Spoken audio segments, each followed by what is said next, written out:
Ang pito. Ngayon, 87-80, lamang ng pito, 13 seconds. Okay. Tumira siyang 3. Sino yan? Yung sa Lithuania, doon naging Oh. ano na lang. 4. Oh. 84 foul.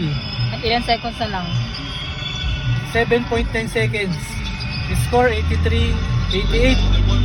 Bumitaw ulit siya ng 3. 83-88. Akala ko apat na lang. 83-88. Adili mo Tapos pa. nakashoot ng 3. Diba 83-88?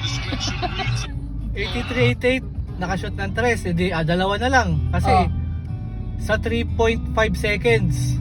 83-88. Anong Oh, dalawa tas na lang? Pinakashoot na nga siya ng 3, kaya naging dalawa na lang. Okay, okay. Oh. Okay. Ilang Ang seconds? 6 points niya na yun. Diba kasi 9 points in 9 seconds.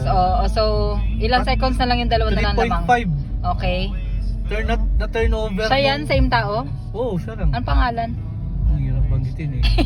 O tapos? Ito niya eh. Ignas Sardinas. 5.55 pala to eh. O tapos? Tapos 3.5 seconds pagpasa sa inbound, na turnover nung puti. Oh. Nabitawan niya yung bola. Oh.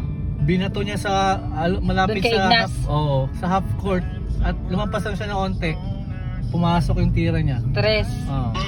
Ayun, nagaw niya. So, panalo sila. Oh. Okay. Bang! Oh, Sardinas! For the win!